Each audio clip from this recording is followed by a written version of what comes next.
하나님의 평화가 여러분과 함께하기를 주의 이름으로 축복합니다. 오늘 우리에게 주시는 하나님의 말씀은 베드로전서 2장의 말씀입니다.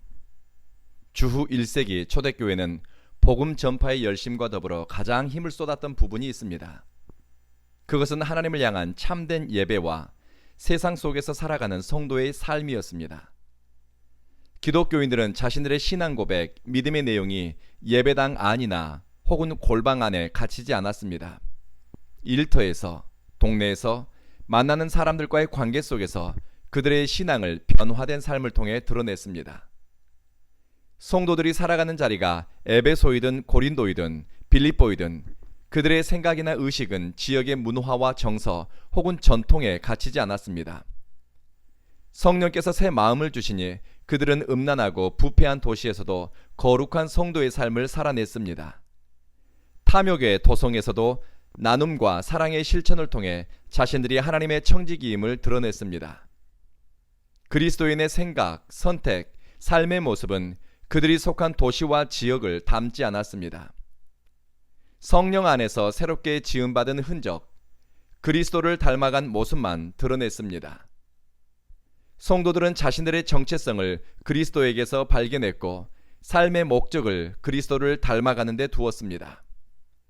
베드로는 성도들에게 어떻게 살아야 할지 변화된 삶에 대해 간곡히 당부했습니다. 예수 그리스도를 통해 변화된 삶, 거듭난 삶의 비밀을 가진 사람은 어떻게 살아가는가? 죄와 사망의 권세에서 자유케 된 성도의 삶은 어떤 모습인가? 베드로는 2장에서 거룩한 성도의 삶에 대해 이렇게 소개합니다. 그들은 진리에 순종합니다. 내 뜻과 고집을 진리 아래에 순종시키는 자기 부인의 선택을 하는 것입니다. 그들은 영혼이 정결합니다.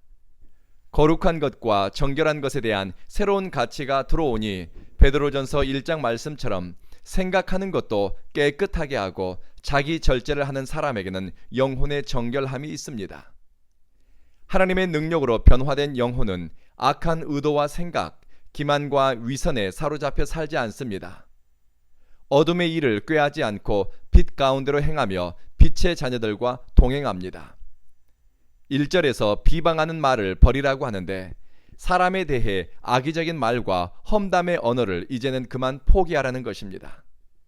그뿐만이 아닙니다. 마치 갓난 아이처럼 계산하지 않고 행동할 정도로 순수함과 깨끗한 마음이 내면에 있습니다. 이런 자세는 영적으로 성장하는 데 도움이 되기 때문에 힘써 열망하고 사모하라고 당부합니다. 하나님께 깊은 사랑을 구하고 하나님과 깊은 사랑의 관계 속으로 들어가기 위해 마음과 뜻과 정성을 기울이는 사람은 4절 말씀처럼 주님께 나아갑니다. 믿음의 주요 온전케 되는 예수를 바라보며 그리스도에게로 향하는 것입니다. 무엇보다 주님께서 주신 자유를 죄를 짓거나 악을 행하는 데 사용하지 않습니다. 내 선택의 기회와 또 내가 무엇인가를 할 수 있을 때 그들은 하나님의 종으로 살기 위해서 선택하는 것입니다. 성도의 변화된 삶은 외적 표정으로 나타나고 사람들과 일상의 관계 속에 나타나는데 17절에 그 내용이 소개됩니다. 새번역 성경입니다. 여러분, 모든 사람을 존중하세요. 믿음의 식구들을 사랑하세요. 하나님을 두려워하세요. 그런데 성도에게도 고난과 환난과 시련이 올 때가 있습니다. 베드로는 19절에서 부당한 고난을 받아도 하나님을 생각함으로 슬픔을 참으면 이는 아름답습니다. 선을 행함으로 고난을 받고 참으면 이것도 하나님 앞에 아름답습니다. 라고 말씀합니다. 고난의 때에 원망과 불평 혹은 책임 회피할 궁리보다는 하나님을 생각함으로 슬픔을 이겨내고 악에 맞서 싸우기보다는 선을 행함으로 참아내면 결국은 하나님께 아름다운 일이 되기 때문입니다. 그리스도는 고난을 받으셨으나 죄를 범하지 않았습니다. 무엇보다 입술로 죄짓지 않았다고 합니다. 욕을 당했으나 맞서 욕하지 않았습니다.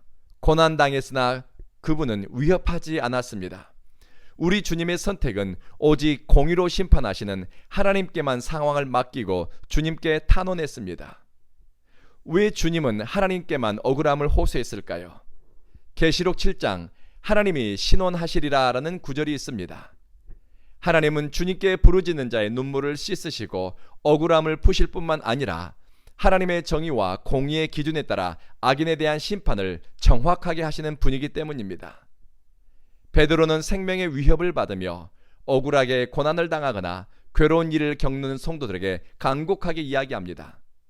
예수님은 우리로 죄에 대하여 죽고 의에 대하여 살게 하기 위해 십자가의 모욕을 감당해냈습니다. 주님이 채찍에 맞음으로 저와 여러분이 나음을 입었습니다. 전에는 우리가 길 잃은 양과 같았지만 이제는 영혼의 목자와 감독 되신 분에게 돌아왔습니다. 우리 삶의 주권자와 우리 삶의 주관자, 우리의 삶의 인도자는 바로 예수 그리스도입니다. 그리스도 안에서 우리는 회복되었습니다. 그러니 예수 그리스도가 어제나 오늘이나 영원까지 우리의 선한 목자가 되시고 바라볼 소망이 되시니 예수 그리스도를 바라봅니다. 예수님을 소망하고 바라보는 것, 이것이 환난당하는 이들에게 주는 베드로의 간곡한 말씀입니다. 오늘 하루 만나는 사람을 존중하며 믿음의 식구들을 소중히 여겨 사랑하며 또 하나님을 두려워하는 신앙인으로 살고 영혼의 목자 되신 주님의 인도함을 정확하게 받아가시길 주의 이름으로 축복합니다. 기도하겠습니다. 자비하신 주님, 베드로가 간곡히 당부한 것처럼 우리 속에 뿌리 내린 악한 생각과 속이는 마음, 시기와 기만을 버리게 하소서.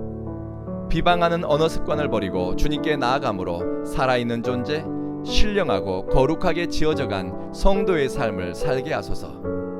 과거에는 하나님의 자비와 상관없이 살았으나 이제 하나님의 자비로 말미암아 구원받은 백성, 은혜의 사람이 되었으니 우리 역시 자비의 사람으로 타인을 향한 긍휼과 사랑의 사람으로 쓰임받게 하소서. 억울한 고난을 당할 때 하나님께 탄원하게 하시며 믿음의 주요 온전케 하시는 예수 그리스도를 힘써 바라보게 하소서. 주여, 오늘은 수요일 세계 선교를 위해 기도합니다. 부르심의 순종에 세계 각지에서 복음을 전하는 선교사님들의 출입을 지키시고 그들의 가정이 화목하며 무엇보다 선교사 자녀들이 안전하며 선교사 자녀들이 고등교육을 받고 사회 구성원으로 자라가는 데 필요한 기회들을 제공받게 하소서. 선교사님들에게 신실하게 동역할 현지인 사역자들을 만나게 하시며 모든 사역과 전략, 선택 가운데 하나님의 영광을 드러내고자 하는 의지를 갖게 하소서. 주님, 영혼의 목자 되신 그리스도와 함께 동행하는 오늘 하루가 되게 하소서. 예수님 이름으로 기도합니다. 아멘.